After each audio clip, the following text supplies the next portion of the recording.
Hello everybody, c'est l'heure des lundi Poli, où je vous parle de mes lectures passées, présentées, futures, aucun suspense de ce côté-là.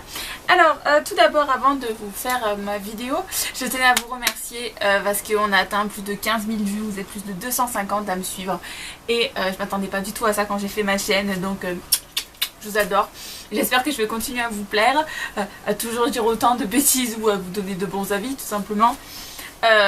Donc voilà, alors dans cette optique, j'ai vu sur la chaîne de Mio Juju qu'elle propose donc à ses abonnés de sélectionner 3 titres de sa palle et donc de demander à ses abonnés de choisir quelle serait une de ses futures lectures dans le mois. Donc j'aimerais savoir si ça vous intéresse, si ça vous intéresse pas, parce que je me suis enfin motivée. J'ai réussi à mettre toute ma palle en fichier Excel et je peux vous dire que j'ai beaucoup de contenu. Donc si vous pouviez m'aider à choisir des lectures, ça pourrait être fun. Donc dites-moi ça en commentaire si ça vous intéresse pour que je le fasse si ça vous intéresse, et que si ça vous intéresse pas, que je ne me prenne pas un joli petit banc. Voilà. Alors, on va reprendre le cours habituel de la vidéo. Je vais vous laisser avec aucune lecture en cours la semaine dernière. Donc, attaquons, n'est-ce pas? Alors, tout d'abord, la semaine dernière, je vous parlais du tome 1 de Momo par Mayu Sakai, édité chez Panini Comics. Et donc, à la fin, vous laissez avec une bonne envie de lire le 2. Donc, heureusement, il est sorti. J'ai pu emprunter... Enfin, quelqu'un l'a rendu à la bibliothèque, donc j'ai pu le lire. Et... que vous dire, c'est comme pour le tome 1 en fait, c'est choupinou, c'est pas l'histoire qui révolutionnera votre vie, voilà, c'est tout est vraiment résumé dans le fait. Quand je vous dis c'est mignon, ça vous occupe, voilà, c'est pas le truc qui révolutionnera le genre, qui vous fera réfléchir ou quoi, mais ça occupe. Je vous remonte des dessins dans le cas où vous n'auriez pas vu la semaine dernière. Et puis voilà, c'est beau pour les yeux aussi. Regardez-moi là, elle est trop belle. Aïe. Voilà, comme d'habitude, je pète un boulon. Donc c'est très mignon. Et puis voilà. Hop. Et je me suis fait 2 autres romans. Donc on va parler de celui que j'ai terminé tout à l'heure, parce que c'est celui qui est dans ma patte. Donc la semaine dernière, je vous parlais donc de mon tout premier noton lu, qui était donc Barbe Bleue. Et... j'étais restée comme ma vie assez brouillon la semaine dernière en disant que j'allais tenter un autre noton pour me faire une idée plus affirmée, on va dire, si j'appréciais ou si j'appréciais pas sa plume. Donc je me suis emprunté le dernier qui, au travail, le dernier qui est sorti là, il n'est même pas sorti il y a un mois, donc La Nostalgie Heureuse, qui est édité chez Albin Michel. Et je me sens paumée de la vie, tout simplement. Bon, j'ai quand même un peu plus adhéré niveau histoire à celui-ci qu'à Barbe Bleue. C'est sûr, ce qui m'a motivé principalement à le lire, c'est que donc ça se passe au Japon, comme pour Stupeur et Tremblement. Donc c'est ce qui m'a motivé à le lire. Alors j'ai un peu feuilleté, il est encore plus petit que celui que Barbe Bleue. Barbe Bleue faisait 170 pages, je crois que lui il en fait 152. Donc c'était vraiment très très vite lu. Et ce qui m'a bien plu dans celui-là, bon, c'est bien évidemment l'aspect culturel du Japon, parce que j'adore ce pays et j'adore m'immerger dans cette culture et donc toujours découvrir de nouvelles facettes de ce pays-là. Donc c'était très bien de ce côté-là, sachant que dans ce bouquin-là, on visite dans plusieurs villes du Japon. On va à Kobe, on va à Fukushima, on va à Tokyo. Donc c'est intéressant, même si à chaque fois c'est malheureusement vu en surface, vu que le roman est très fin. Tout ça pour dire que... Donc oui, j'ai aimé que ça se passe au Japon. Et ce que j'ai aimé aussi, c'est que c'est un peu un mélange entre de l'autobiographie et de la fiction.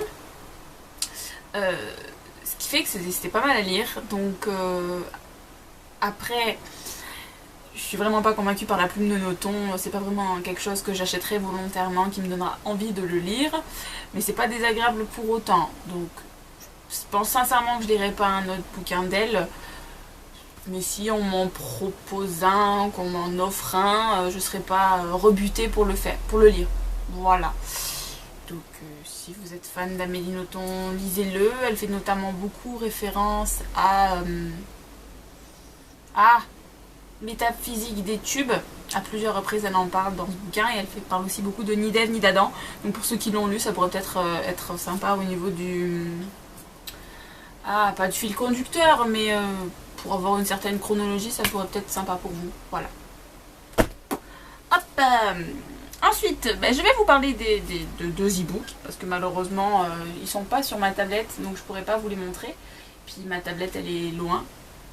Le temps que je cherche. Bref, alors je me suis fait, comme je vous avais dit la semaine dernière, le tome 3 des frères Fuentes, Irrésistible Fusion par Simone Elkeles, qui est normalement édité chez La Martinière Jeunesse, il me semble. Donc là le tome 3 je l'ai lu en e-book parce que je ne pense pas que France Loisirs sortira le dernier tome en poche. J'ai choisi ce bouquin là parce que je vous disais la semaine dernière que j'ai pas trop envie de lire en ce moment. Et que je me suis dit que ça c'était une lecture, comment dire, qu'il y avait énormément de chances que ça me plaise et que donc ça allait peut-être me rebooster dans mes lectures. En tout cas ça a fait son taf, j'ai passé un excellent moment. Même si souvent pendant ma lecture j'étais assez agacée. Certes je savais que ça allait bien se finir, tout comme les deux premiers tomes. C'était des passages durs, obligés à vivre pour nos protagonistes pour donc être heureux à la fin. Mais j'étais vraiment agacée à plusieurs moments parce que leurs problèmes sont réels, hein, il n'y a aucun souci de ce côté-là, c'est pas tiré par les cheveux, c'est pas des crises d'adolescents complètement ridicules. Mais je me suis dit que c'était juste des petits problèmes de communication qu'ils avaient et que ça partait en cacahuète malheureusement pour pas grand chose, mais que voilà, il suffisait qu'ils discutent un peu et que le problème aurait pu être réglé plus facilement avec moins de casse. Donc voilà, j'ai beaucoup aimé, c'était chou et j'ai adoré justement le fait que justement dans ce troisième tome, étant donné que c'est donc un tome final, on a des petites scènes avec justement le couple des deux premiers volumes. Je trouve ça mignon d'avoir un peu leur devenir. C'était chou. En plus donc de l'épilogue à chaque fois qui est disponible dans le bouquin. Je trouve ça chou. En revanche, le truc que je trouve complètement ridicule, c'est justement l'épilogue de ce tome 3, avec justement le fils de Louis. Alors ça, je trouve ça, enfin, pas nul, mais exagéré, on va dire, voilà. Donc si vous avez aimé le travail de Simone Elkeles, que ce soit dans Retour à Paradise ou justement avec les autres tomes des frères Fuentes, je ne peux que vous conseiller de lire ce tome 3 parce que c'est génial, ça vous fait passer un bon moment, vous vivez des émotions, que ce soit à certains moments vous êtes là, vous faites, oh ils sont trop mignons, vous craquez si vous êtes comme dans mon cas une fan de romance, puis d'autres moments vous êtes triste, vous ressentez les émotions des personnages, vous vous sentez concerné par ce qu'ils vivent, donc voilà. Je vous conseille Simone Elkeles, que ce soit pour ceux qui connaissent et qui sont fans ou pour justement les personnes qui n'ont jamais lu cet auteur, parce que c'est pas écrit d'une manière très complexe, mais vraiment elle arrive à nous faire vivre les émotions de ses personnages. Voilà.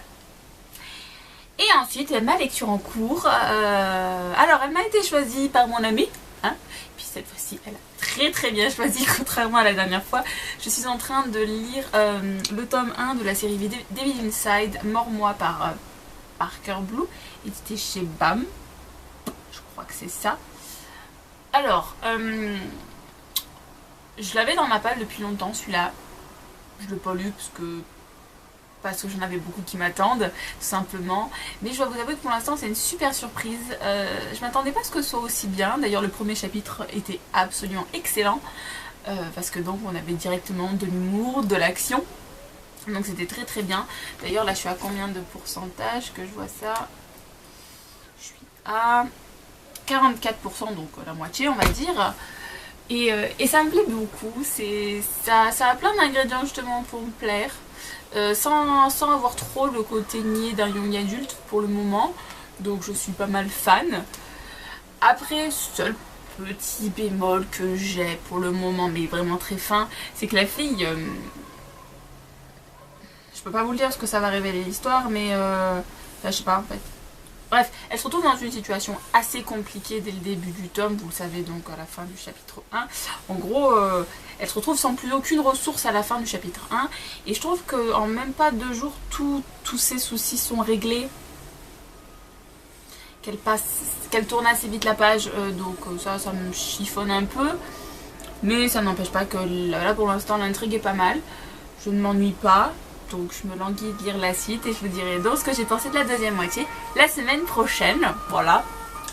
Et donc qu'est-ce que je vais lire ensuite? Alors je suis en deuil parce que normalement là mercredi devait sortir le tome 3 de Felicity Hadcock par Sophie Jomain, Les anges sont de mauvais poils. Il me semble que c'est ça le titre du 3.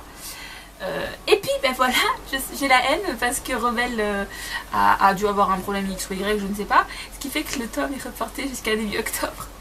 je suis dégoûtée. Donc je ne sais pas du tout quoi lire. Voilà pourquoi je veux vous demander de m'aider à choisir mes prochaines lectures, ça pourrait être sympa. Surtout que je n'ai pas du tout d'emprunt à la bibliothèque, donc je dois me débrouiller avec ma gentille palle. Alors je ne sais pas ce que je vais lire. Je sais pas. Je vais essayer de prolonger mon challenge ABC. Donc prendre des auteurs que je n'ai pas encore lus. Mais je n'ai donc absolument rien à vous montrer de ce côté-là. Je vous souhaite donc de bonnes lectures, à bientôt. Et commentez, au fait, si vous avez lu certains des bouquins dont j'ai parlé aujourd'hui. Commentez pour me dire ce que vous en avez pensé. Et à la semaine prochaine. Bye!